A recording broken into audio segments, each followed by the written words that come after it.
Radio.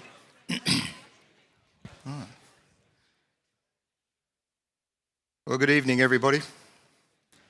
My name's Paul Horan. I'm the Deputy Principal of the college, and one of the major roles in my portfolio is teaching and learning. I'd like to thank you for coming along this evening. I'd also like to welcome the parents who are watching via live stream and any of the boys who may also be watching by live stream. The purpose of this evening is to give you some information so that you can help your sons make subject decisions going into senior school. Some of the other people in our chapel with us tonight that may be able to assist you in that process are our heads of department and also the Year 10 head of year. So I might make some introductions, and if these people can put their hand up, please, and let everyone know who you are. So Mr. Jason Merrifield is over here to my left. Jason is our head of English. Along the row closest to Jason is Mrs. Sheridan Blackford. Sheridan is our head of Information Technology and Design. Next to Sheridan, Mr. Robert Green, head of Industrial Technology. Next to Rob is Wayne Wall. Wayne is our head of Science. Peter Reddy is our head of Physical Education. Miss Inez Goves, our head of Art.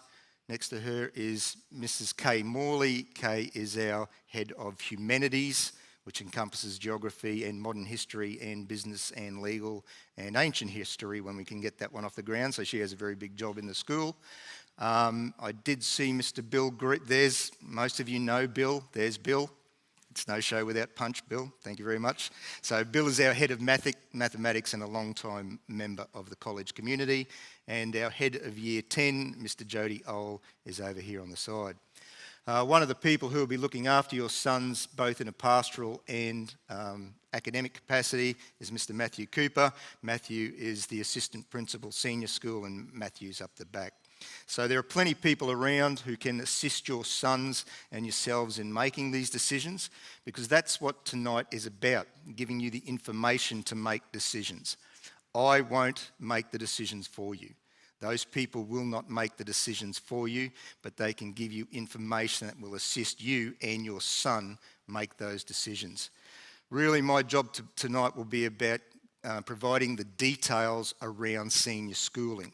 And senior schooling is a new concept for a lot of the boys and also yourselves. And senior schooling has its very own unique terminology. So my attempt here tonight is to provide you with a breakdown of what that terminology means and then how it applies to your son's individual subject choices. There will be one piece of information that will come from me tonight as a personal recommendation, and that is in cartoon form. I've been using that particular cartoon for about 18 years. This is about my 18th year at giving this presentation. And I say to the boys today, and I'll say to the parents this evening, if you walk away of here with an understanding of how that particular cartoon impacts on your son's decisions, then my job will be basically done.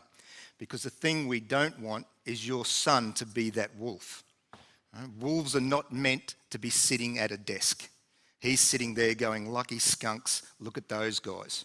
We don't want your son sitting at a desk looking out the window for 2 years wishing he was somewhere else. That wolf is meant to be running with the pack. He's meant to be out in the Alps. He's meant to be hunting moose and elk and deer and all those sort of things. He is doing everything that is inherently foreign to a wolf. So the first piece of advice to you is ask your son what he enjoys. Get him to find his inner wolf and use that as a basis for making his subject decisions. If he is a musical wolf, there are multiple options of music that he can take. If he is an artistic wolf, let him paint, let him do art.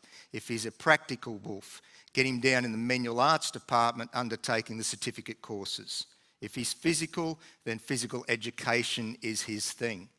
If he is a mathematical wolf, then there's options for mathematical methods, there's options for your physics. If it's a chemistry and the sciences that he likes, let him take that barrow. Don't sign him up to something which inherently won't suit his personality because you think it will get him to where he needs to be. Because we see those boys every year. Okay? The kids who comes to me and says, Mum and Dad said I need to do physics. Well, how are you going in maths? Well, I'm failing general. Well, physics is probably not a good option for you. There are always ways to get to where he wants to go by choosing the subjects that he enjoys and that he is good at and he is practical at. And one of the tasks we did today was to look exactly at that. So we took the boys through a little bit of a personality profiling course where they got to look at what are their interests, what are their capabilities, what are their strengths. And then we want them to look at how that suits their personality and type. Okay? That doesn't mean taking the easy option. I also think that your son should do the hardest level of mathematics and English and subject that he is capable of doing. But make sure your first choice is about, is this something I'm going to enjoy? When I was at school, I enjoyed numbers, I enjoyed maths, though I did economics and accounting, but I also had a passion for sport, so I did phys ed. And ultimately I became a phys ed teacher and then moved into here. I'm glad I did that choice. Had I have gone and done higher level chemistries, it wouldn't have been something that I would have enjoyed. And that information was also what the boys heard from a range of teachers today. So my best piece of advice for you, work out what type of wolf you are and use that as your guiding principle. In saying that, there are a range of different subjects that your son will experience and have exposure to. So I'm going to share the list of about 6 different subject types with you. The first of those are the notion of compulsory subjects and elective subjects. So the compulsory subjects, well, they're the ones that your son has to do. 1, because he's in a Catholic school, and 2, because we need him to meet some requirements for this thing called the Queensland Certificate of Education. And I'll talk more about that a little later on. In total, there are 3 compulsory subjects, but he still has choice within those. The first of those is English or Essential English. He must do one of those. The second is a mathematics line, so he must do general mathematics or mathematical methods or essential mathematics, and then he must do a religion. And that could be a study of religion, which is a higher level religion, or religion and ethics. So the elective subjects, there are those that he gets to choose more broadly from. And they are the ones that will potentially fulfill his career ambitions or make him eligible for university or trade-based pathways. Again, there are 3 in total that he must do, giving us a 6-line timetable. Okay? So currently your son does a 7-line timetable, which means those 25 places on the timetable are filled by a range of 7 subjects. Some of those subjects have 4 lessons per week, some have 3.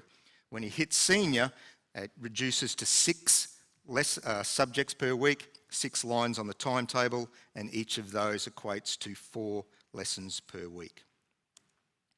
So, in regard to those compulsory, then the elective subjects, the first ones I want to talk about are general subjects, and this is where the language starts to come into play. General subjects are best described as the tertiary subjects or the academic subjects, and they are the subjects that more than the others will contribute to university placement.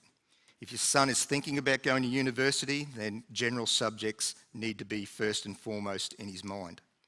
The general subjects could also be referred to as Atar subjects.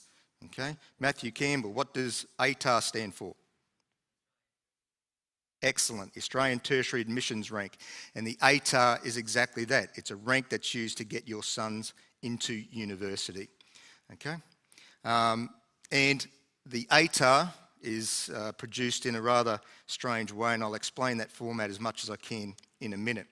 But the general subjects are generally referred to as the Atar subjects, and there is a list for you to have a look at. So your son can choose one of those, your son can choose 6 of those, your son can choose any combination up to 6 that suits his purposes. Okay? And that's the range that will be on offer to start with. Not all of those subjects run. Some of them will be taken off the list because not enough boys choose to do them. We have to get a certain number of boys per class to make it viable for us to run. And if we can't do that, that subject gets taken off. But there are options around that if your son wants to do something that has been taken off the list because it didn't get enough numbers. All right? But that's a list, it's a fairly broad list, covers the high-level mathematics, the physical education, music is also a general subject, visual art, biology, they're all examples of the things that are available that help you get to university. So, the ATAR, as Matthew said, Australian Tertiary Admissions Rank, it is simply a number. And it's a number that goes from 0 at its lowest up to 99.95 at its highest. And the increments are at 0.05. So it gives you a 2,000 rung scale. Okay? So your son, if he meets the requirements to get an ATAR, will get a number somewhere between 0 and 99.5, and that scale is going to be used to access university entrance. So the ATAR itself, that number, that score, is a measure of achievement in senior schooling, and it basically indicates, for want of a better phrase, the percentage of other Year 12 students that he has beaten. Okay? So for example, a student with an ATAR of 65 has performed better than or at the same level of 65% of the students in Queensland who are doing an ATAR course.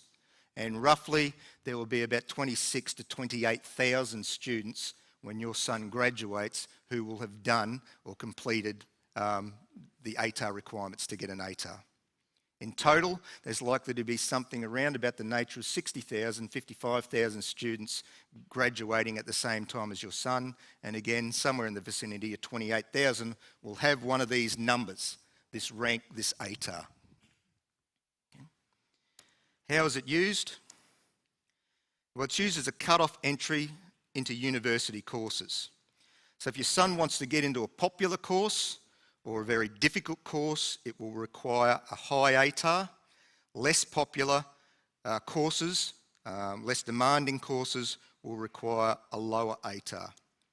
In a similar fashion, popular universities tend to have or demand a higher ATAR than less popular universities. So the Queensland University, which is probably the most prestigious, they tend to have ATAR requirements that are higher than Central Queensland University, James Cook University, because they're regional universities. All right? So they set their benchmark higher to limit the number of students that go there. Very popular courses, likewise, jack up the ATAR score as well. Forensic science at one stage you would be able to do in a range of universities for around about an ATAR of 70, 65. It was actually quite low. And then that CSI show came along in the early 2000s, and to get into university to do a forensics course, you had to get an ATAR equivalent of around about the 85. So it jumped by 10 rank points simply because more people wanted to do it and they didn't necessarily have the places. Okay? So just bear that in mind when you're applying for universities. The rank will be dependent on the difficulty of the course, the popularity of the course, or the certain level of prestige tied to that particular university. Some ATAR examples for you are there. Physiotherapy at the University of Queensland generally requires an ATAR of around about 99. Okay? Physiotherapy, by nature of that subject, tends to be very popular in Queensland anyway. At the University of Queensland, it tends to be higher. Your medical courses at the Queensland University will require a 99 ATAR or thereabouts. Architecture, depending on where you want to do it, is around about the 89, but could be as low as the mid to low 80s as well. The co-op engineering program at CQU, okay, quite a demanding course. It was sitting at 85 or thereabouts. I think they've reduced that just recently. Bachelor of Business at the Queensland University of Technology down to about an 81, and if you want to do a Bachelor of Land Management at JCU, because it's not a very popular course and it's a rural university, you could get in there with an ATAR of around about 60. Okay? So there are plenty of options out there, regardless of the ATAR you get. It just matters on where you want to go and the course that you're thinking about doing. So, how do my marks at school lead to this ATAR? There's a very broad-brushed example for you. Okay? So if you want to get an Atar of a 95, 93 or above, you generally need all A's. And an A will range from an A minus to an A plus. There's that scope or that spread in those results. If you're thinking, I'm just going to come to school and I'm going to pass my general subjects, so I'm going to get all C's, okay? You're looking at an Atar somewhere around about 35, maybe up to about 50. So C's are going to put you in the middle of the playing field. So C's are only going to get you better than 50% of the population. That's not bad, but it's not going to open a lot of university courses for you, okay? As you move up, if you get more B's and C's, you're likely to be heading around the 77 to 85 mark. And then as you get more high B's to your A's, up around the 86 to 91. Okay? It is not a life sentence. And a lot of people get hung up on the Atar. It's just a number that allows you to get directly into university. There are plenty of ways to get into university. That's just one method of doing it. Okay? If you're intent on chasing the high Atars, go for it, okay? Because it just makes it a little bit easier and a little bit more direct. But think about the subjects you want to do and the reasons you want to do them and what they're going to lead to. So how do those numbers make you Atar eligible? Well, before you're Atar eligible, you've got to do these things. You have to attain a passing grade in either general English or essential English, and you've got to do that at year 12. It's only the year 12 work that will actually contribute to your Atar. So you have to pass what we call Unit 3 and 4, okay, which is effectively just semester 1 and 2 of grade 12. Right? So if you pass, that pass will give you your Atar eligibility because you've met the literacy requirement of that. To be eligible, you also have to study at least 5 general subjects in year 12 of units 3 and 4. Another option is you can study 4 general subjects and what we call an applied subject or a certificate in year 12. That will all make you Atar eligible. Another personal recommendation, if you are thinking of going to university and it is an Atar that you are going to chase, do a minimum of 5 Atar subjects. Potentially do 6. Because the Queensland, or QTAC, who are the organisation that determine your Atar, they will base your Atar on your best 5 subjects. And yes, there are options there to do these things called applied subjects and vocational subjects to contribute to your Atar, but they do not score as highly as the general subjects. So university serious, 5 Atar subjects, which are 5 general subjects, or 6 general subjects, would probably be my recommendation or preference. Now, while we say that you have to do English and you have to pass English, English does not have to be one of the subjects that will actually contribute to your Atar. Right? So if you do 6 subjects and English is your lowest, that's fine. The QCAA, or QTAC, will take the other 5 general subjects. So you've got to pass English, but it doesn't have to count towards your Atar. Which segues nicely into how is the Atar produced. If you're not already confused by some of this terminology, this is where it starts to get a little bit interesting. But each assessment item that you do in a general subject in year 12 is worth a certain amount of marks. And you will do 4 assessment tasks in year 12. For all intents and purposes, you'll do one in term 1, another one in term 2, another one in term 3, and another one in term 4.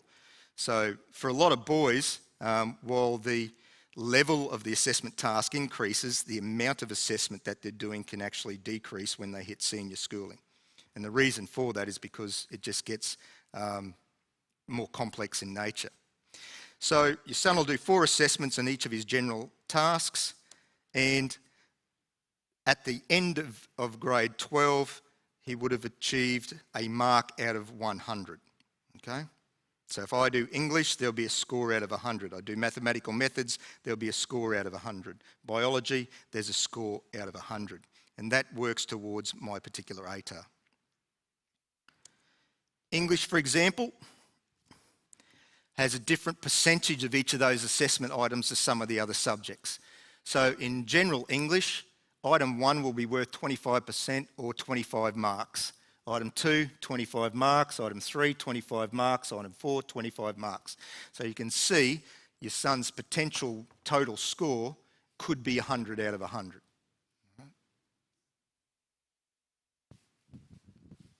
That's not the same for some of the other subjects. They vary in terms of percentage weighting. In the sciences, biology is one example, but physics is the same and chemistry is the same. Item 1, or your first piece of assessment in grade 12, is worth 10 marks. Item 2 is worth 20. Item 3 is worth 20. And item 4 is the external exam, and that's worth 50% of your marks. And that can be daunting for a lot of kids, but it shouldn't necessarily be so.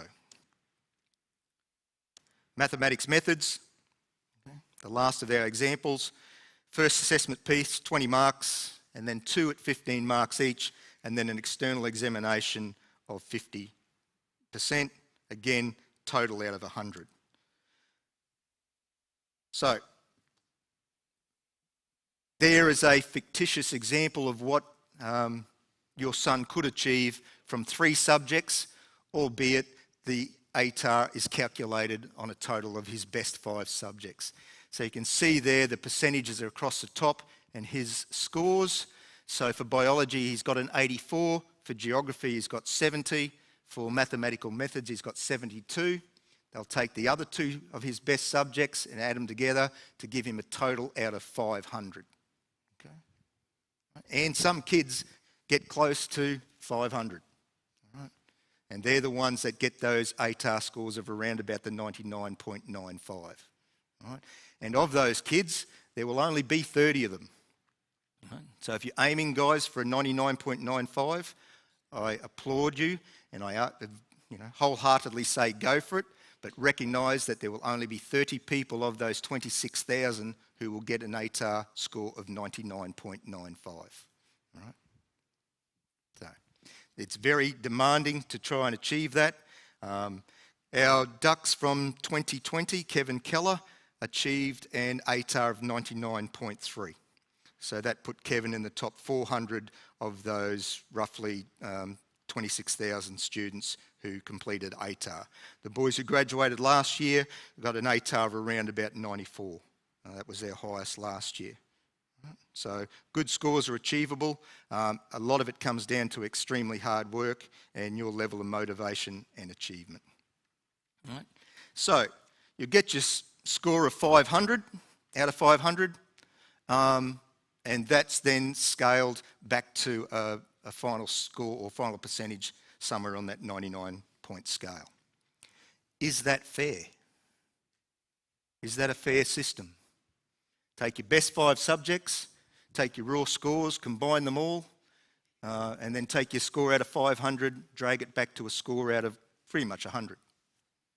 All fair? You're all happy with that? No? People don't know? Mr. Campbell, would you be happy with that? Okay, excellent. Some subjects might be more difficult than others. So if that's where it was left at, that would not be a fair system. All right? Because I know that general maths is an easier subject than mathematical methods. I know that physical education is an easier subject than physics. I know that geography is probably an easier subject than chemistry. Okay? And anyone in Queensland will tell you the same thing. All right? So we can't just simply rely on the total raw scores, because otherwise people would be taking what they perceive to be easier subjects. Okay? But guys, just know that no subject at senior is easier. Some just might be slightly less demanding than others. Right? So this is where we get into this notion of scaling, and some of you may have heard about scaling. And scaling is a process where they try to make that system of varying subjects more fair. Okay? It's a process of adjusting up or down the value of a subject result so that one subject can be fairly compared with the other subject. And as I said before, it prevents this perceived notion of doing easier subjects. Okay? So, For example, if I studied general mathematics and I achieved 90 out of 100 for my general mathematics subject, okay, that would be fantastic. But as a student, if I then did the mathematical methods course and only got 70, you can see the disparity that exists there.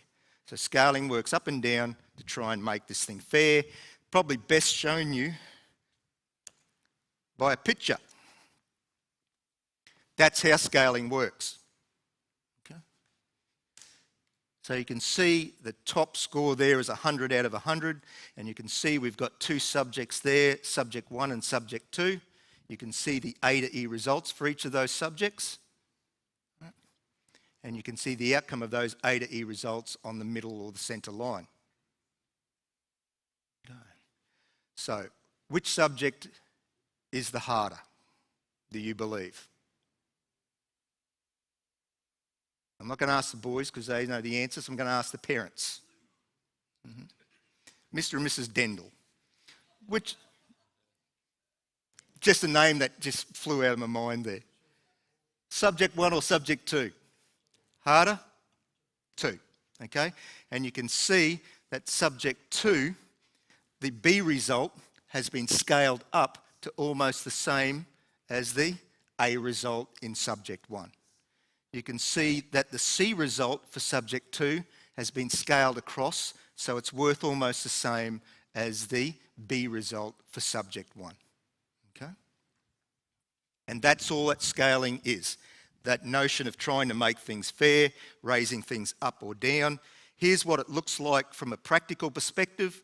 So from your raw scores, these were the scaling patterns from the cohort of kids that exited in 2020. So for chemistry, if your son got a 67, that then scales up to almost 74. That contributes to his score of his Atar score. All right. For design, at the lower end, you get a 54. That gets scaled down to 45. For English, 64 gets scaled up to 70. It's about the difficulty of the subjects. Okay. General math, you can see there, up until the middle couple of bands, it generally gets scaled down. That tends to be because more boys do general maths than the mathematical methods, and that it is easier. All right. Now, you can use those as a guide, but they change every year. Okay? So the scaling scores or the scaling mechanism that they put in place are going to be different depending on the cohort of students going through and how they've performed on the series of external examinations. All right? So they're a guide only, but they give you a pretty good indication of what you could expect. Okay? Mentioned their external examinations. The external examinations are produced by the Queensland Curriculum and Assessment Authority, or the QCAA. They're marked by the QCAA using the common marking scheme, and they're undertaken by all students at the same time, under the same conditions and on the same day. The external exams contribute about 25% for your humanities subjects and 50% for the mathematics, sciences and the final art subject. So your son has been used to all internal assessment. Okay? His teacher sets the exam, teacher designs the exam based on the syllabus documents, his teacher marks the exam, and the teacher gives him feedback on that exam. And that will still happen for 3 of the pieces that your son does in general subjects in grade 12, but the 4th assessment piece is produced by the Queensland Curriculum Assessment Authority, marked by them, and the results are determined by them as well. Okay? So that's the big difference. And we've only been operating in a system of external examinations now. This will be the 3rd year. The external examinations come with a bit of responsibility as well. And I'll just flick through that stuff. I don't think that's important. And the reason it comes with a bit of responsibility is because if your son has chosen a general subject and he is participating in an external exam for that particular subject, he will have finished school. Right? So these exams start in week 4 of term 4. And I think, Mr. Cooper, it's about the 19th of October. So this year's group of boys going through, they will have their valedictory on I think it's the 16th of October. Their external exams start on the 19th of October. The valedictory date is the date that they finish school, okay? And yet, they have to come back to complete these external examinations, and the external examination runs for about 3.5 weeks. So the hard part is keeping the motivation, keeping your study habits, and maintaining this notion that you still have exams even though you have left school. And I think that's one of the big things that the boys find difficult. A lot of them have part-time jobs, so they're out part-time jobs. They're getting close to the end of the year, so there are parties and there are all sorts of things. But at the end of the day, you still have to come back here to complete your exams. All right?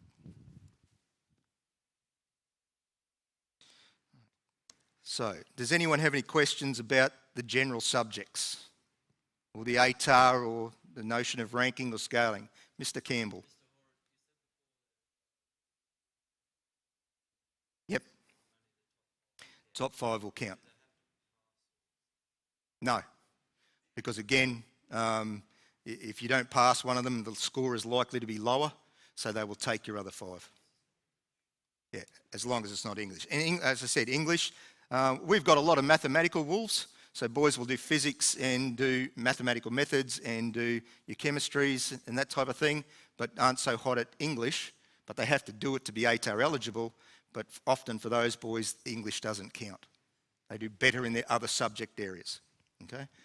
So if you choose 6 subjects, you've always got that one up your sleeve, but the 6 subject load is pretty heavy, all right? So if you know you've got a career pathway planned, if you know you've got good study habits, then 6 is probably the way to go.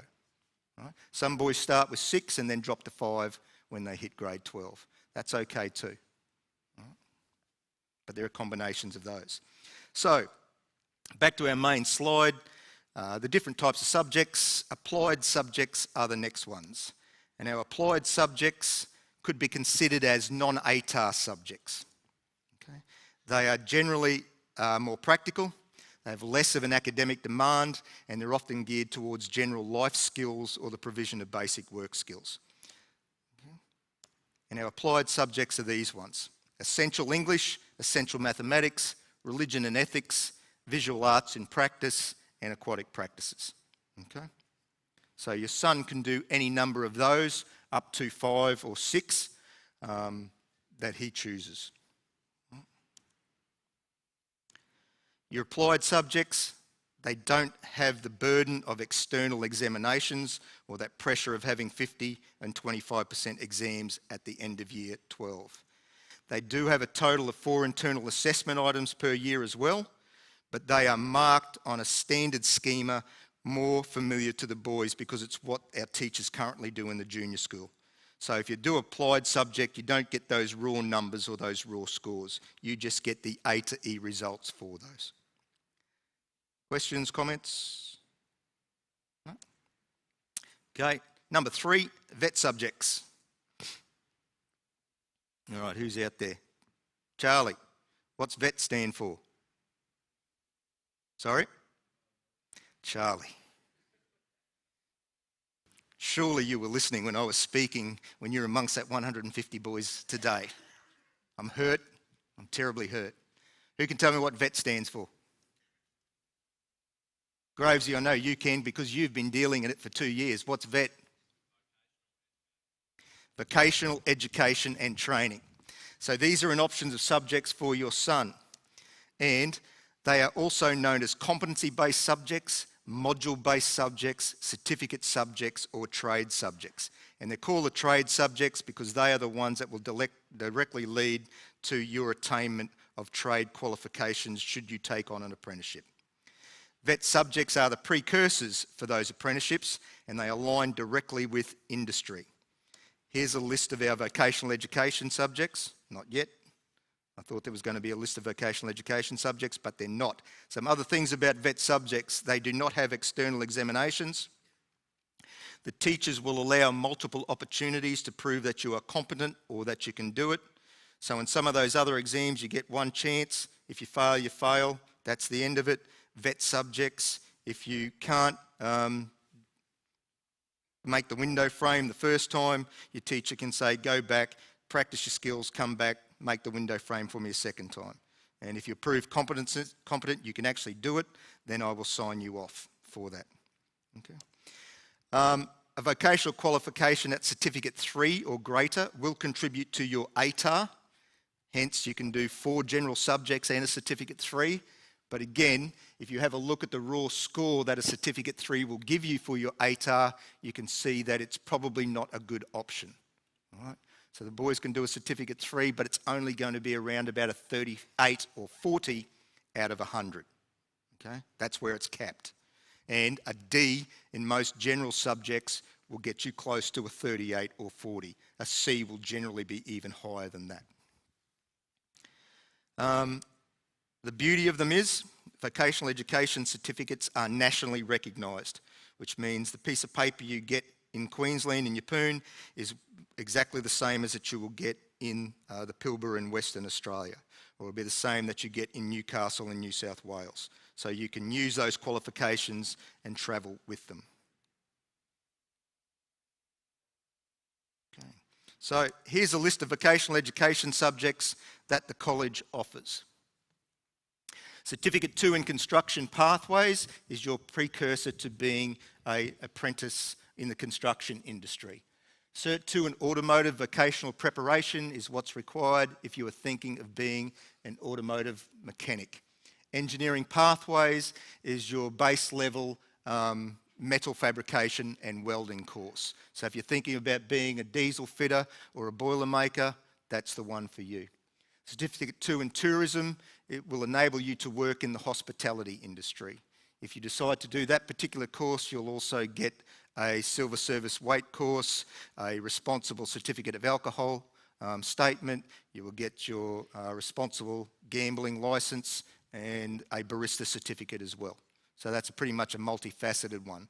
And if you want to work in industry, in tourism, it's a pretty good starting point. Certificate 2 in Rural Operations is your base level agriculture course. It's a very practical hands-on course and it deals with things like stock development and stock handling, chainsaw use, tractor use, fencing. Okay? A lot of boys say that come off the land ask me, well, why would I want to do that? And I often say to them, because your dad will teach you one way, but Mr. Horan will teach you another way. So it's just about developing your skills. And I said, Mr. Horan will probably yell less at you than your father will while he's teaching you to do that as well. Although for those of you that know Bill, that's probably a bit of a misnomer.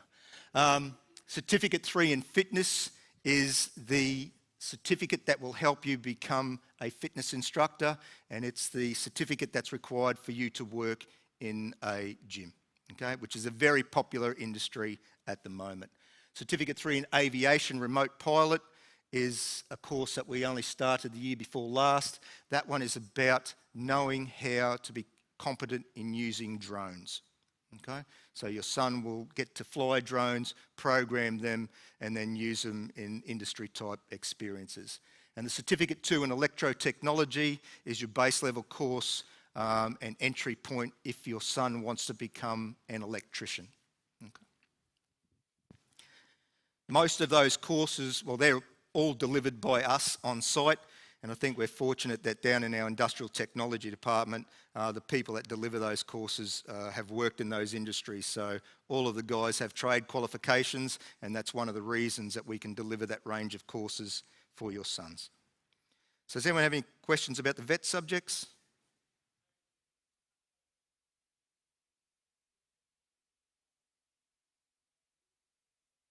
It's usually longer. So the Cert 2, some of them are pathway courses. They're kind of about the 6-month mark, Mr. Green? About the 6 months. So your son will then leave school, picks up a Certificate 3 in those particular subjects. You know, it might take 6 months off his course. All right.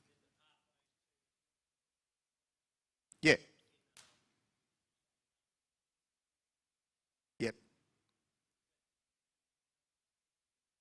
You don't need an Atar if you've got the prerequisite certificate. So if he's done a certificate in instrumentation, then he can, at school, then he can move on and do the diploma course. So, but the courses that he does has to be linked. Yeah. But there's no reason why he can't start that here at school, and I'll explain that in a minute. All right.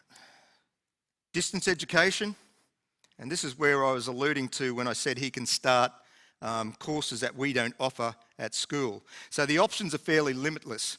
So if your son wants to study with another provider that's not St Brendan's College, he can do that. All right. One of the main providers that we advertise is the Brisbane School of Distance Education, but there is also the Cairns School of Distance Education as well. So the beauty of distance education, if we can't offer something, he can do it. He would take 4 lessons a week. He would study offline or online in the college library by one of these other providers. The other providers will provide all his course books, his materials, his assessment schedules, his planners. They will be the people who deliver the lessons online. They will be the people who mark his work. Okay? It's a good option, but only if your son is very organised. I hear a collective groan around the chapel, but only if your son is very organised would I suggest that he thinks about doing distance education. All right? He has to meet the deadlines of another provider, and he doesn't get a lot of support. Well, we will support him by giving him the resources and facilities to do it, but he's effectively working with that other organisation. He's meeting their assessment requirements, their due date processes, etc., etc. Okay. The other downside is there's an expense. Most of your distance education courses provided through those 2 places will cost you about $1,000 per year. Okay. But there's a list of subjects that have been done by boys previously. And the reason they've been done is because we didn't offer it, and that was his passion, and that's what he wanted to do. But there's a full range of applied subjects, general subjects, and vocational education subjects that can be studied outside of school. Different subjects again, music. If he's a musical wolf, then there are music options available. So a lot of your sons now are involved in this aspect of music. It's just private music tuition. He can take that on his timetable as one of his choices. It won't contribute to his Atar, and it won't contribute to his QCE, but if he has a passion for music and wants to practice under this format, he can do it. He can also choose to do music theory and performance, and their certificates through what we call the Australian Music Examination Board. And some of your sons may already have these qualifications: grade 5 trombone, grade 6 clarinet, grade 3 vocals, grade 4 guitar, whatever it is.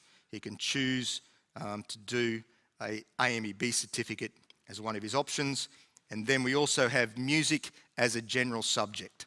So general music is one of those subjects that will contribute to his Atar. And we've got about 15 boys this year, Mr. Owens, in grade 12. Yeah, and we're actually one of the biggest providers of general music in this region. In fact, we're probably about the biggest in regards to what we offer there. As an example, I had a boy a couple of years ago that did general mathematics, essential English, general music for 3 of his lines. He then did an AMEB certificate for guitar on one of the other lines. He took another line for just practice of his music because he was playing in a band as well, and he did religion. So in terms of, being the wolf he wanted to be, 12 of his lessons out of 25 a week were done over in this particular facility. All right? He didn't need an Atar to get into university. He went to university, studied music, but it was by application. So he had to go to the conservatorium, play his instrument, and prove to them that he was accomplished enough to get into university. All right? And so he chose his options wisely.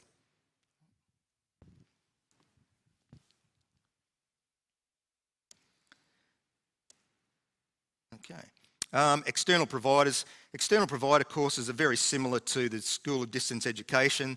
They're done externally by different providers. Most of them tend to be through the CQU University of TAFE. And here are some of the courses that likewise boys have done previously under their own auspices and in different subject areas.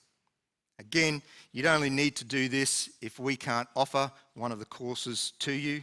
And you can see there's a broad spread of things that boys have chosen to do in the past.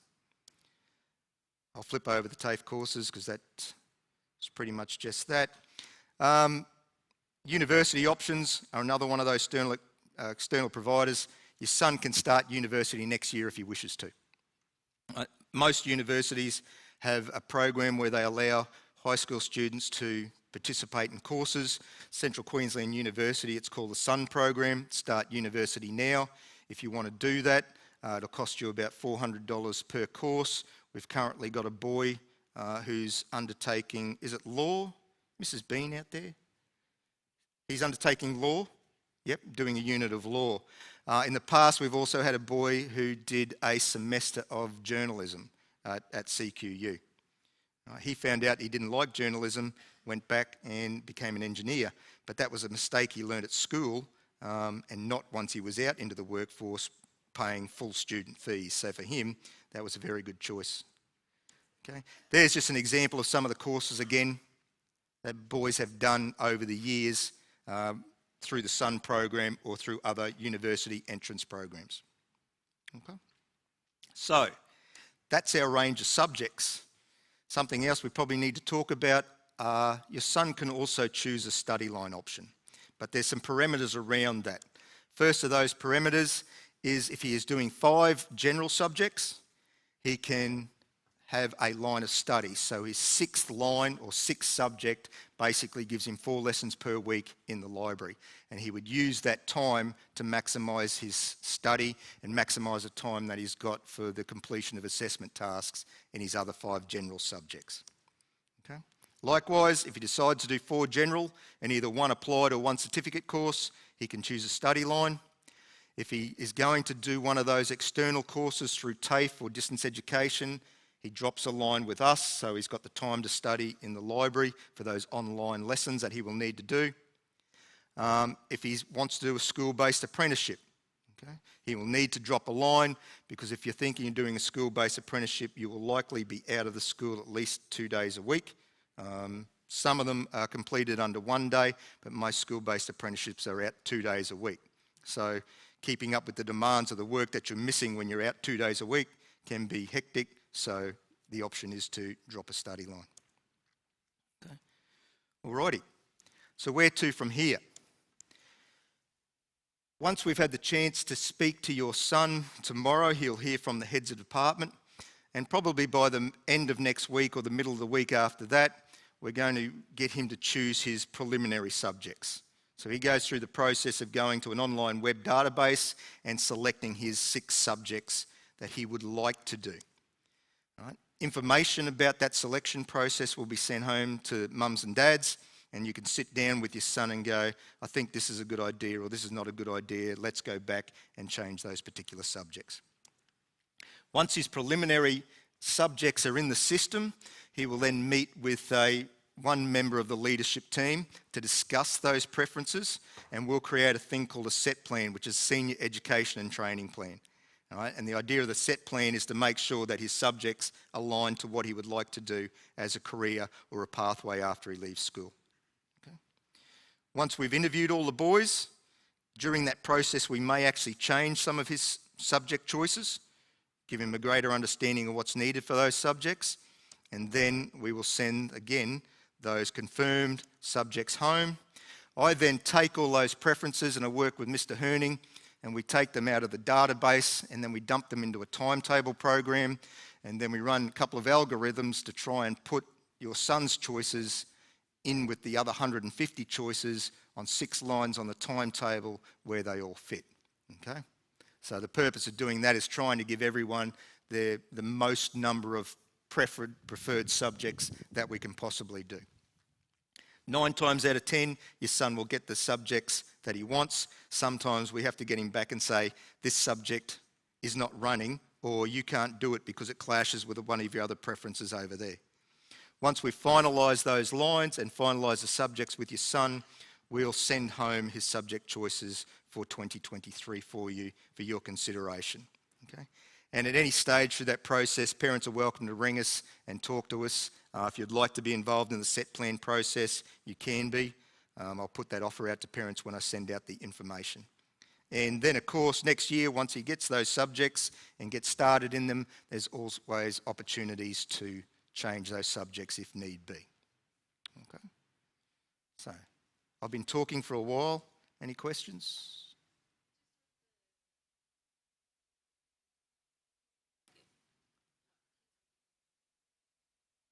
Yep. Yeah. Yeah. Yeah. So if Charlie says, I want to be an electrician, sir, well, your first once you've chosen your three compulsory subjects, English, Maths and RE, then your first preference should be the Certificate 2 in Electrotechnology. Okay? No, Jason and I spend a lot of time looking at where's the best place for these particular subjects so that, if your kid is a trade-based kid, then he's got the option of doing 3 certificate courses. You're not going to put physics and mathematics methods and chemistry all on the same line because we know that's a popular line option for the mathematical walls. So you'd have chemistry on line 1, math methods on line 2, or several options of that. Physics will be somewhere else. Okay. Likewise, biology and physical education, they tend to be subjects that are fairly comparable, so you're not going to put them, or we're not going to put them on at the same time. Okay?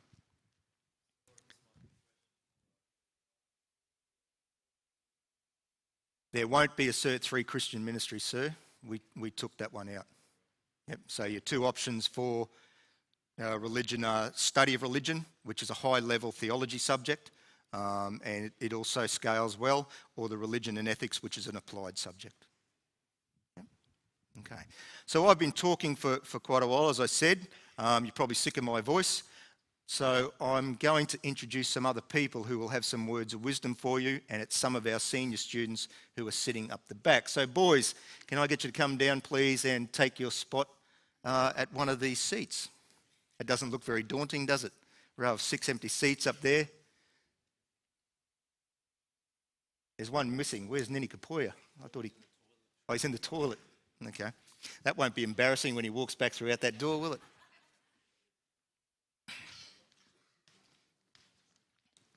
Okay. So I affectionately refer to this particular group as our panel of experts. Okay. They've all been sitting in exactly the same position that your son is now sitting in, and they all have gained a wealth of knowledge about senior schooling and what is a good opportunity or a right pathway, and what's potentially some bad options to avoid.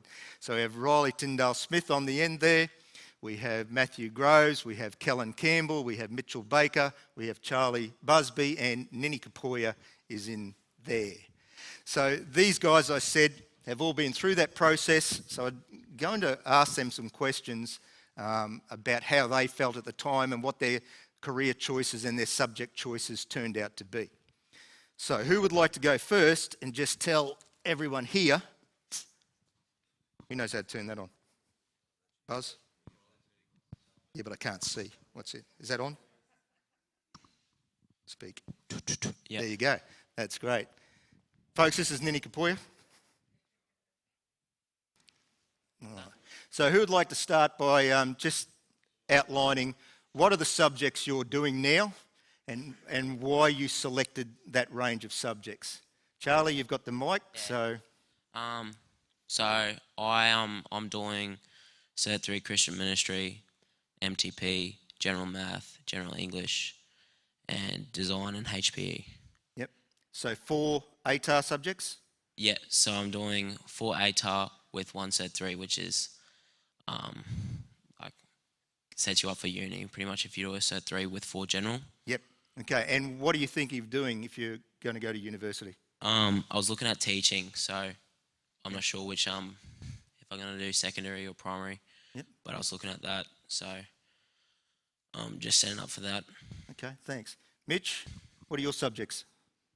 I'm doing General English, General Math, Geography, Biology and Chemistry with Religion and Ethics. Okay, so 5 ATAR subjects and 1 applied?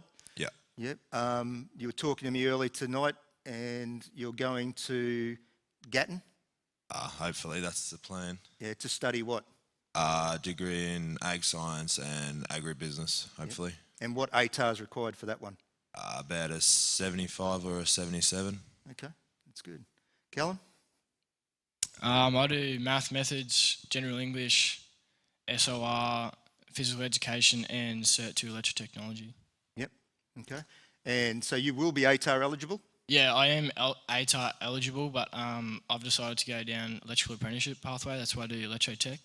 Yep. And obviously being still eligible for ATAR, I can go into engineering, or if I did want to study something during my apprenticeship, I can if I wanted to.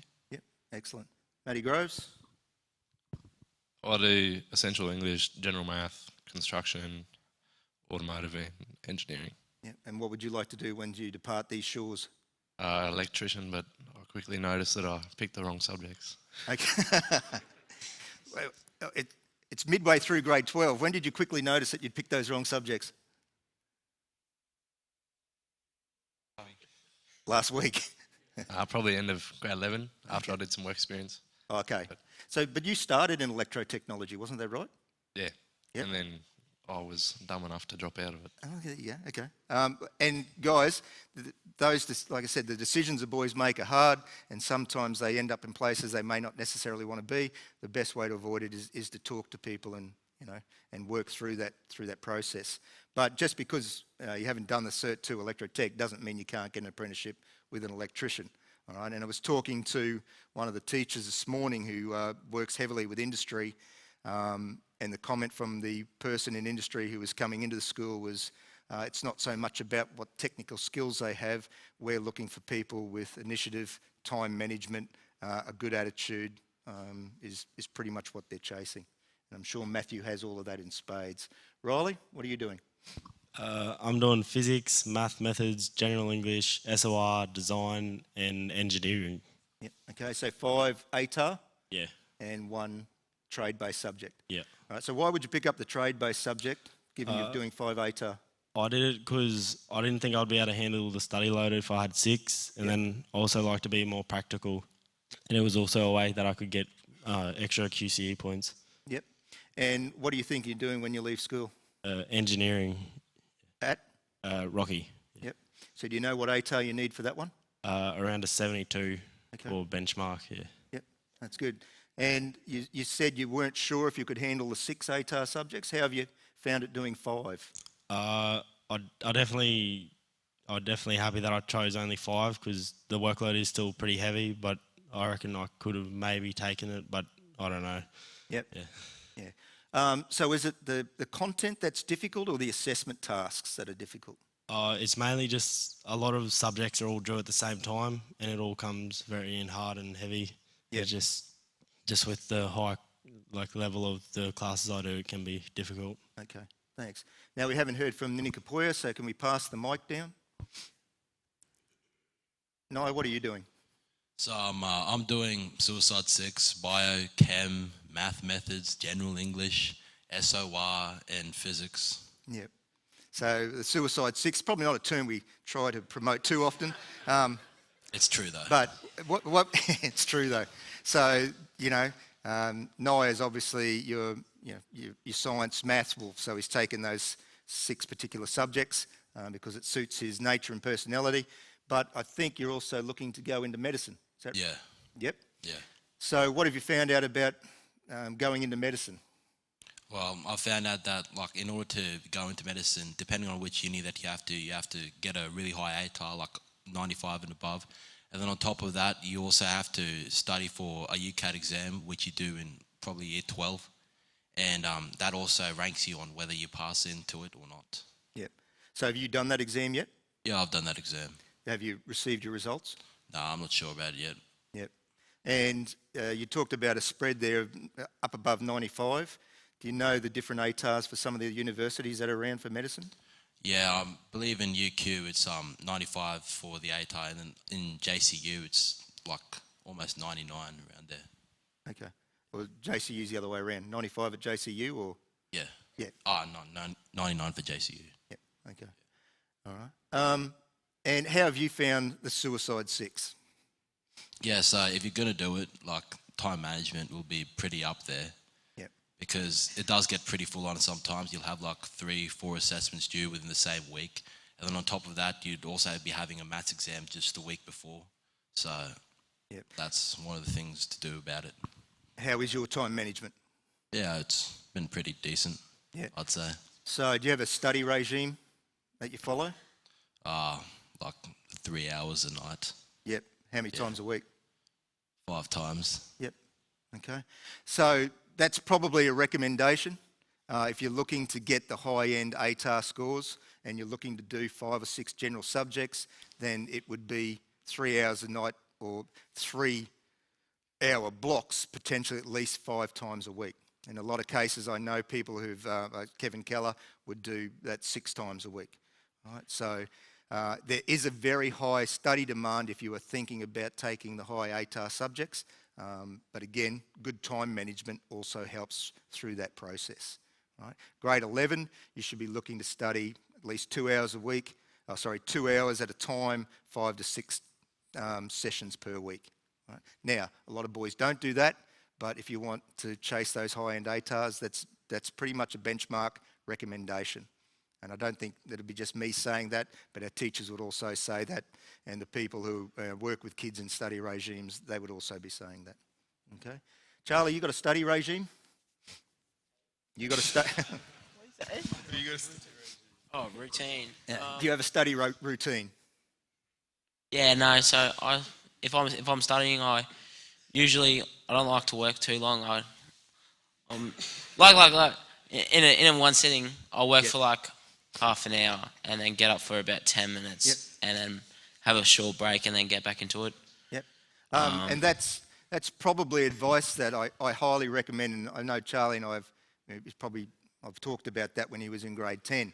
But if you're going to sit down for a 3-hour study session, you're probably wasting your time. Unless you're really putting in the efforts into a particular topic at that time, it becomes very, very difficult. So what Charlie's saying there is break those 3-hour blocks, those 2-hour blocks up into half-hour slots, have a particular focus for that shorter period of time, and then go away and do something else and then come back to it. And in terms of time management, if you are sectioning half-hour blocks, it becomes much more manageable. So rather than saying, I need to find 3 hours study on Thursday afternoon, well, maybe you just get up for half an hour in the morning and you do a study session there. Maybe you put in half an hour as soon as school finishes before you go off to training. Maybe you do a half an hour after you've had dinner, watch some TV at home. All right? It doesn't have to be as onerous as people think just because the hours are there. So thanks for that advice, Charlie. Mitch, how have you found your range of subjects? Yeah, it's been a bit on at times. It really depends where you are in the term with how much study is required, I find. Yep. Obviously, starting the term is a little less off than in the middle and the end. Yep.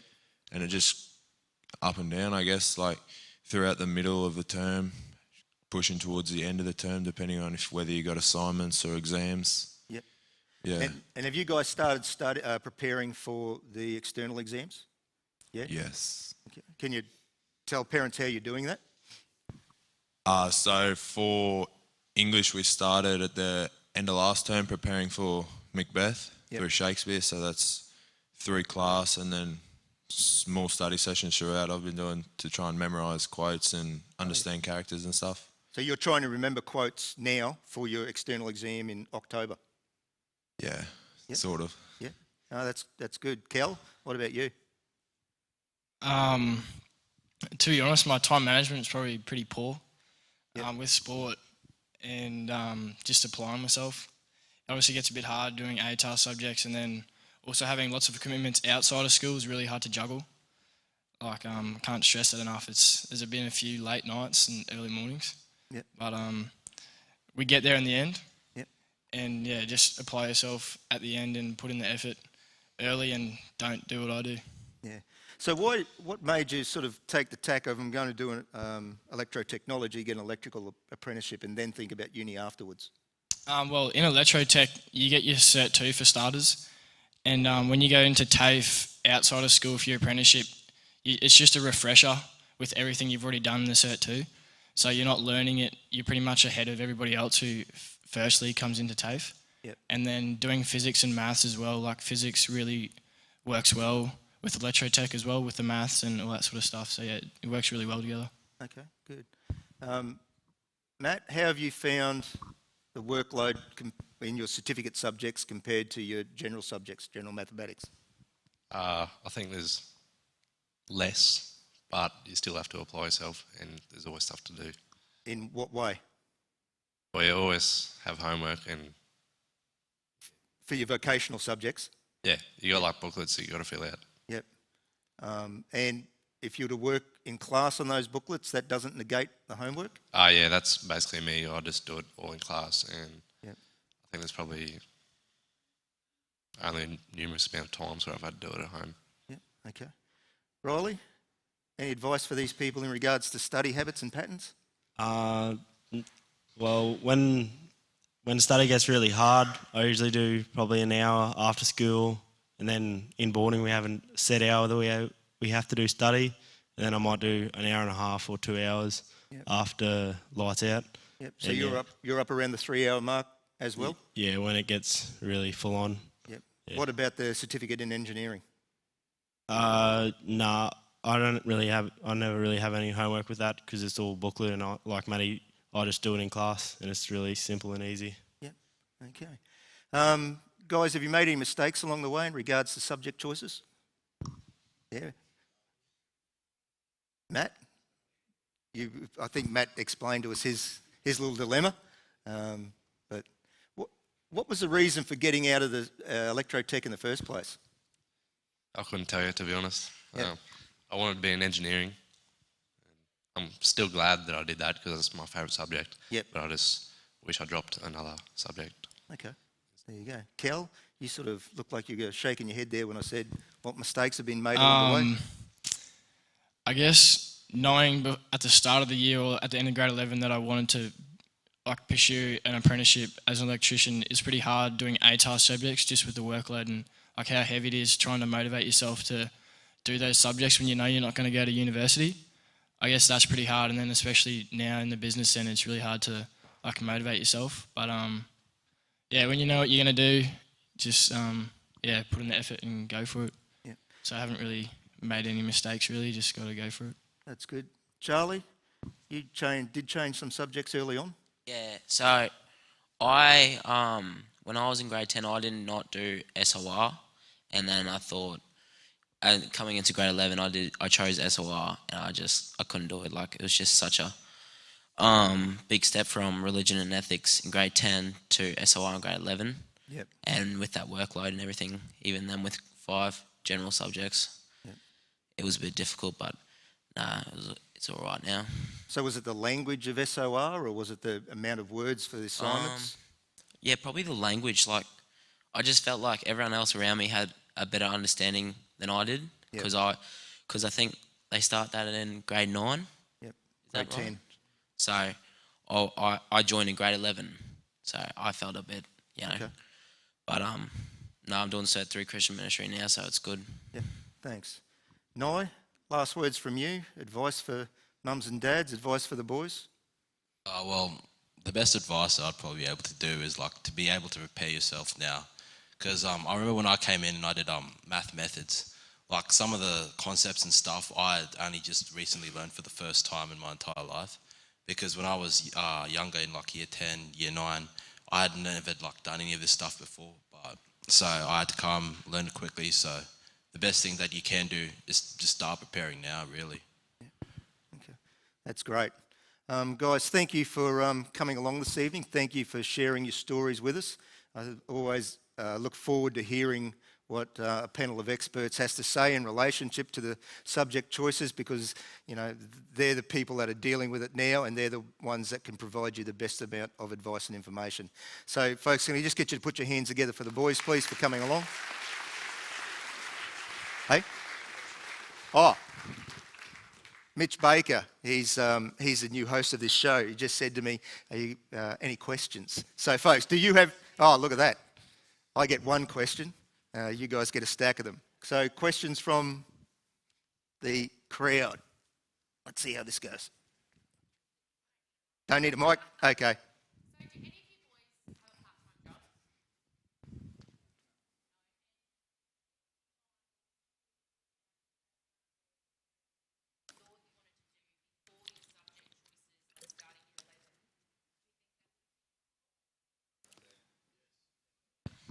Is that Matthew Grove saying 100%? Yeah.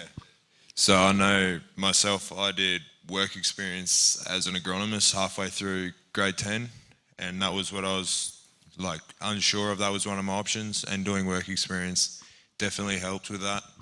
And while doing that, I was able to speak to someone that's gone through the courses and what he recommended and what he thought he would have liked to have done. And in that, he recommended chemistry and biology, because while they're not prerequisites, they're covered in the first semester in half the time that we do it here.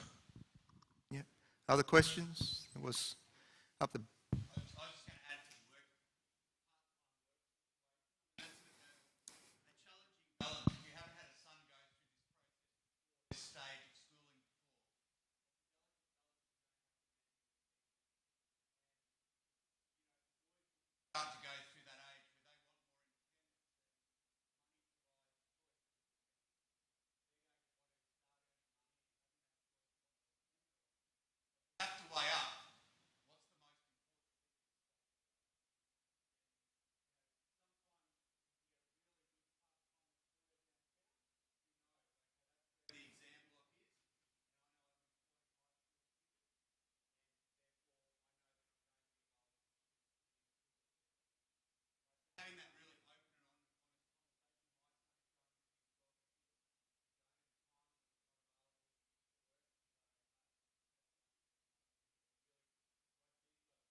Thanks, Mr. Hull.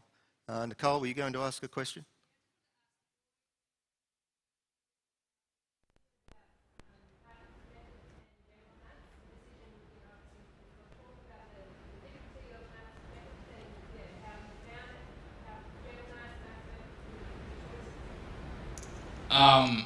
The difference is fairly high.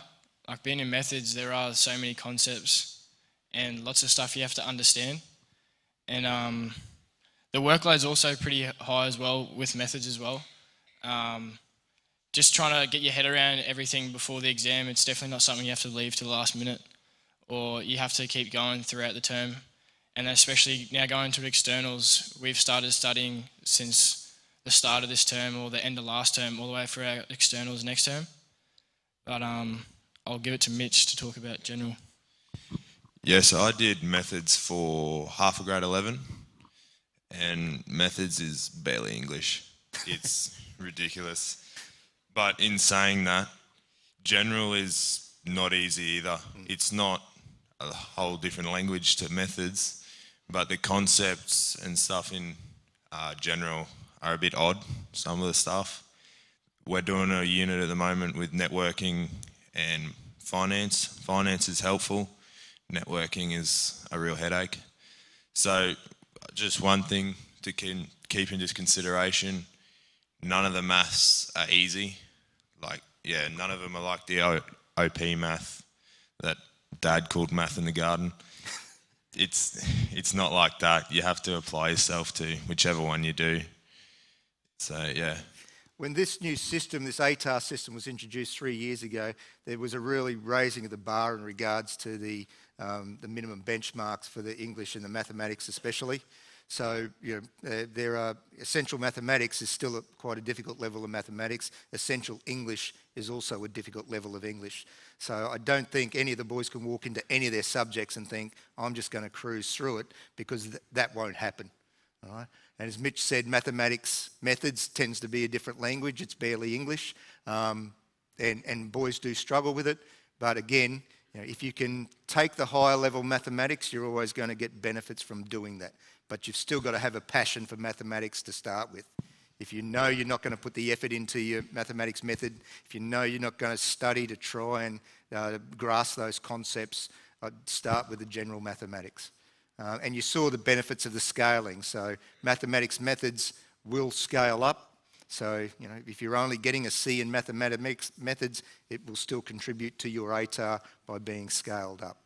So if you can take the higher level mathematics, do it. If you can take the higher level subjects, do it. But you've got to be aware of your capabilities and what you think you will potentially do in regards to your study patterns.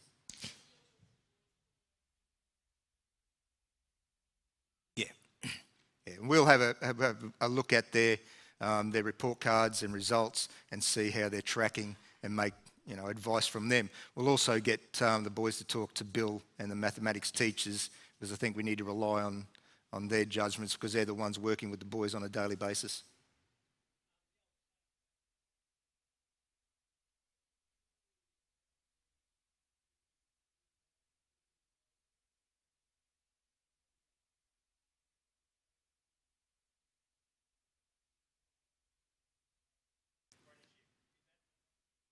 Boys? So, leaving the doors open in terms of, like some boys choose a wide range of subjects. So some will do a maths.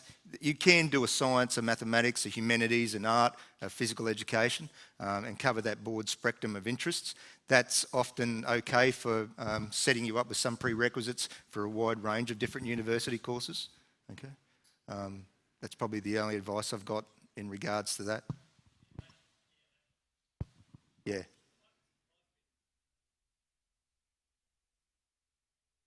Yeah. Yeah. Yeah, and look, these guys are all in that same position as well. You can only do what you think you're doing at the time. There are other ways to get into university. If you want to decide you want to do a trade first, that's always a good option, because you've got the trade background, you'll be able to work while you then go to university. When you're a little bit more mature, you've worked out what you want to do. So I'd probably go back to, what do you like doing? What is it that you enjoy inherently, and is that will generally get you to where you want to go? Okay. Sorry? Yep. We often talk about that in the interviews that we have with them, but the best person to speak to is Mrs. Bean up the back there. Jackie wasn't here when I first made the introduction, but Jackie Bean is our head of careers. So Jackie is available for appointments with the boys. Jackie will work through them in regards to QTAC applications, etc., etc. All right. And I think Jackie's been working with a lot of our 11s and 12s now, just looking at what's the best course of action for me. So, Mr. Grieve.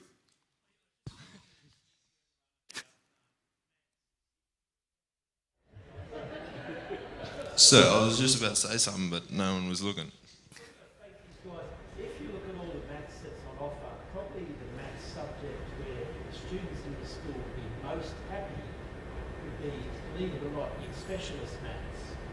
Now they're the kids obviously that like maths, and I've been teaching this for a long time, and when they do specialist maths, there's no doubt about it, they're the happiest kids in the school, literally with any subject, because they're doing something they enjoy and it's not too onerous. The other caution I have for people is sometimes universities don't make math methods a prerequisite, and I've always wondered why they do that. It's very peculiar to me, because when they do certain courses at uni, they're very high on mathematics, yet they don't make it a prerequisite. Those students do need to realise that often those courses, although it's not a prerequisite, it's super smart to do it in grades 11 and 12, and I'm probably talking here about methods and specialists. And I think, folks, if you are thinking of university, there's a QTAC guide for boys going into university in 2025, when your sons, if they go into year 11 next year, will be. And those documents have assumed knowledge. It's assumed that your son will know this stuff to undertake this course. Well, if they're saying assumed knowledge, you can guarantee they're saying you better have done it before you get to university. So while they're taking a lot of the prerequisites out of their university documents, it's kind of being replaced with assumed knowledge. That be right, Mrs. Bean? Yep, very much so. All right. Yeah, we'll make this the last question. We've still got to cover something. Yes. So this year, myself, I've played a lot more than I thought I would have. So term one, I was playing Capras, and then into this term, I've made the Cap under 18 side. So I had a week off school for that, and then all through that was training and playing first. Yeah, so just time management, really, and just be prepared to be tired. It's a bit harsh, but you got to be able to wake up in the morning, do morning training, do school, do training after, gym, and then prepared to be up until 10:30, 11 at night doing study and assignments. I think that's important. Don't stop doing the things you love doing just because you're going through 2 years of senior schooling. It does really come down to time management, all right? And we're not expecting the boys to, study endlessly for the 2 years of senior school, because that won't work, and we know it doesn't work. So you've got to have other life interests. You've got to have breaks away from study. You've got to have, time spent with people that you love and that you work with. So just remember that. Mitch Baker, I've got one more thing to do here. Going back to Mrs. Dendel's question before about methods and general, my advice would be, if you're thinking about methods or general, choose methods to start with, because it's much easier to go from methods to general than general to methods. And if you don't, it'll be quite obvious quite quickly if you can't do methods. So yeah, that'd be my advice anyway. And that's a really good piece of advice. Again, folks, just asking you put your hands together for the boys. Thanks for coming along. There's another little mistake that I made. I started in general math and then I went up to math methods. And I passed just for term 1. I think I got a C. And then the second term, I think I got a D+. So I rounded out the semester result to a C-. I passed, so that was all good. But then I dropped down and I was stuck with general math, and that's been the best thing I've done. Okay, that's good. Thanks, boys. Oh, Cal too. Bloody go. That's the same with... Just turn the lights off when you leave, folks. That's also the same with SOR and R&E as well. SOR, like we saw before, it scales like really high compared to R&E. So if you are doing religion and ethics, you'd want to be getting A's, and that's about C level of SOR. So if you can just write an essay, a 1,500 word essay in SOR, just get all the help you can get and still pass, it'll still scale just as high as R&E. So that's also another consideration is SOR, but yeah, just be prepared for the workload. Yep. And again, that's fantastic. So you finished all now? It's okay if we... yeah, thanks, boys. That's great. Oh, no, Noah wants to say something. I guess the general take we can get from all of this is it's best to go for the harder subjects first and then find out your full-on capabilities, than to just go from the lower ones and then go up. Aim for the moon, you miss the moon, you land on the stars, that sort of thing. Yeah.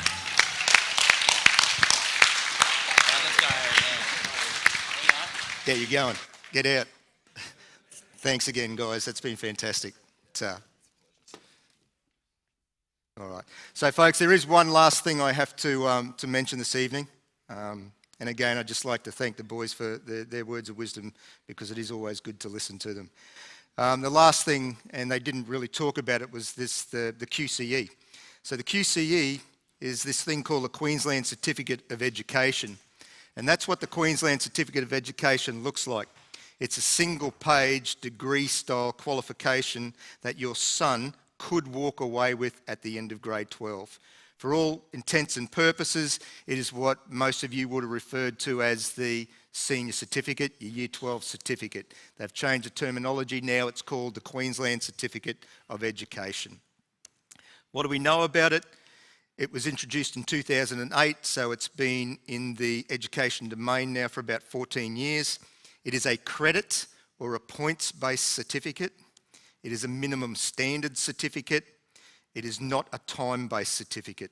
So when I went through school, regardless of the results that I attained, regardless of the amount of time that I spent at school, I still got a year 12 certificate, this senior certificate. All right? For these boys, your sons who are walking out, that won't necessarily be the case unless they get a certain number of credit points from their study and unless they've met some certain benchmarks. All right? Those benchmarks and the credits work as follows. Your son needs 20 credit points to attain his Queensland Certificate of Education. He gets the credit points by achieving a C, which is a sound, a pass, or a satisfactory in any general subject. So undertake physical education, pass all the way through in physical education, attain the equivalent of a C result at the end of that, and you get 4 points. Same for art, same for chemistry, same for biology. Undertake any applied subject.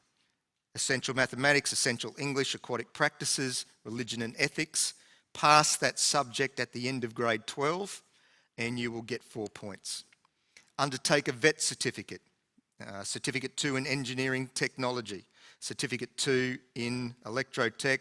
Certificate 2 in construction pathways. And you will get 4 points for the completion of all the modules in that course. Your VET Certificate 3s, they up the ante a little bit, and most of them, or the 2 we've got on offer, will give your son 8 credit points for completing that.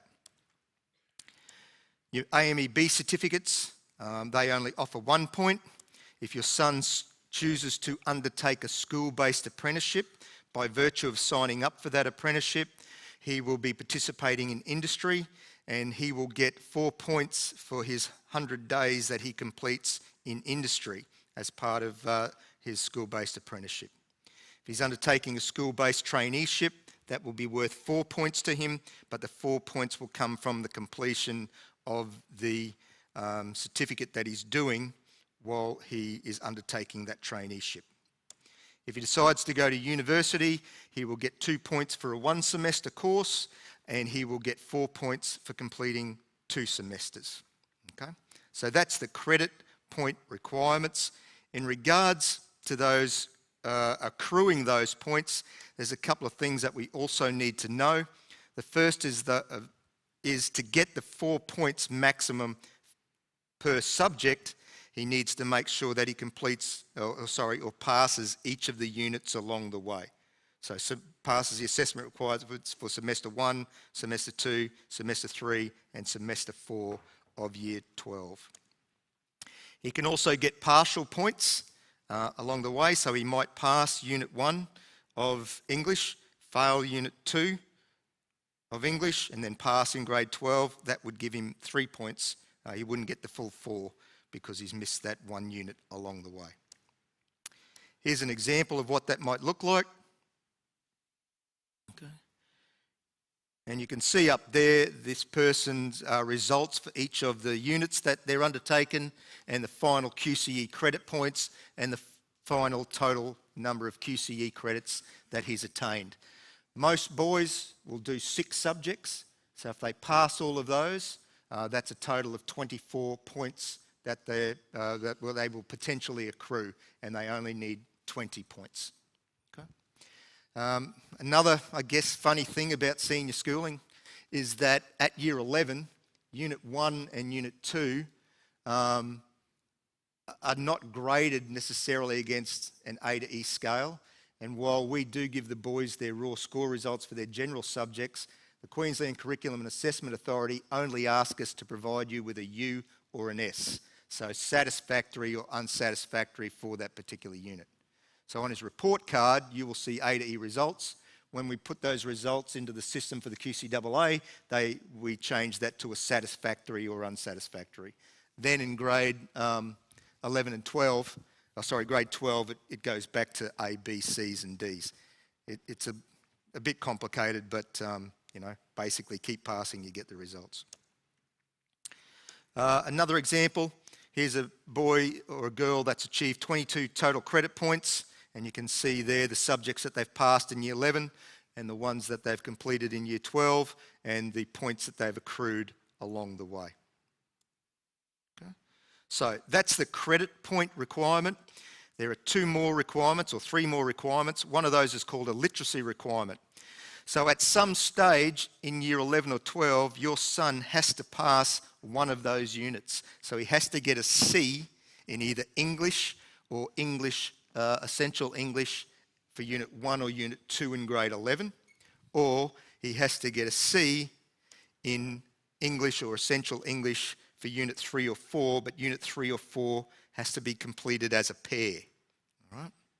So my advice is work as hard as you can in Unit 1 of Year 11 so that you bank that literacy requirement in English or Essential English, because it just gets harder to bank it the further along you go. All right? The next requirement is the numeracy requirement. So you have to get a certain benchmark in English. You also have to get that certain benchmark in mathematics. And the requirement is effectively the same as for the English. You have to get a C at some stage in either Unit 1 or 2, or Unit 3 or 4, in any of those levels of mathematics. And in 3 and 4, you've got to complete that as a pair. So 20 credit points, a pass in literacy or an English subject, a pass in numeracy or a mathematics subject, and then, to make matters even more complicated, you also need to satisfy this rule called the completed core rule. And the completed core rule states that 12 of his points have to come from subjects that he's been enrolled in the entire time and passed all 4 units. Okay? So of your 20, 12 have to be undertaken the whole time through and passed in their entirety. Okay? So you can see why the choosing the right subjects now becomes important, because yes, you can change, but there are not unlimited changes that you can make. So when Matty Gove said, I couldn't go back to such and such a subject, that was probably one of the reasons behind it, because he was still working towards his QCE and had to maintain some of his subjects for the entirety of the 2 years. And that's a completed core rule, and an example of completed core is up there. Okay, so you can see that particular person has made a couple of changes, right, and still managed to get his 21 points. And you might be looking up there at English and going, well, how does that work? Because he only got 3 points for English. English and mathematics don't necessarily count towards the completed core rule. So there is a completed core exemption if it wasn't already hard enough. All right, which means you can change between your English and mathematics subjects and you can still get points to contribute towards the 12. Okay, so don't think if I've gone into English and then I've had to drop out of English because I failed and now I've gone into essential English, I'm not going to be able to bank points. You can still bank points for those 2 categories of subject, literacy and numeracy. Easy to interpret, isn't it? Okay, and you can see here an example of a completed core exemptions. In this particular case, the boy passed Unit 1, so he get 1 point for Unit 1 in English. He was unsuccessful for Unit 2. He then moved into essential English down the bottom and got a C in grade 12. So he still gets 2 points that could contribute to those 12 points for essential English, and 1 point that could contribute to those 12 points for his English subject. Okay. So, what happens if you don't get the 20 credit points? And last year, there were about 5 boys who didn't. So we had about a 96% success rate of boys getting their QCE, and for various reasons, some didn't. But we would like to expect or get as close to 100% as we can. But if your son doesn't get it, he will still get a senior statement, okay? And the senior statement is another piece of paper that shows all the subjects he studied. It shows the results of those subjects on an A to E scale. It will show his raw scores for any general subjects, and it will also show any vocational competencies that he's attained. His senior statement will look like that, okay? So everyone will walk out with a senior statement. Last year, 96% of boys walked out with a senior statement and their QCE from St Brendan's. So why is this information in the subject selection evening? Some employers will use the QCE as a minimum requirement for employment interviews. It shows that you've worked to a level and you've met academic requirements along the way. So it's an important certificate to have. You're going to be competing with about 87% of the graduating cohort who will have that certificate when they leave school. So in Queensland, last year, it was roughly 87% of kids walked out with their QCE and their senior statement. And the other thing is, it gives you a better looking or more full senior education profile. And your senior education profile could contain those 3 things. your senior statement, your QCE, and any vocational courses that you completed along the way. So the big question for you in relationship to the QCE is this one. Do you really want to be one of the 13% of students who don't get a QCE? Right? And yes, the QCE, your access to the QCE and your banking of subjects towards your QCE will stay in place for 8 years after you leave school, right? But you are better off doing it now while you're in school, because it's a whole lot easier with the support from the staff and the people you've got around you than having to worry about going and do extra training once you leave. Okay? So there's a lot there for you to think about. The main ones should be, how do I get my QCE? Will the subjects I choose allow me to do that? Do I need to be thinking about university, or am I going to be thinking about trades? And then who do I need to have conversations with to make the best decisions? Okay? Hopefully you've gained some understanding of what senior schooling is going to be like, or at least have been able to try and break down some of that terminology for you. But we're always here if you want to speak to us. And again, the heads of department are probably the people you need to speak to. Thanks for coming along. I hope you enjoyed that. I know we've sort of dragged that out a little bit, but we really appreciate you coming along, and I know your sons appreciate you being here with them. To the people watching live stream, thank you very much. Hope to see you in the flesh at a later stage, and likewise, thanks for joining us. Good night.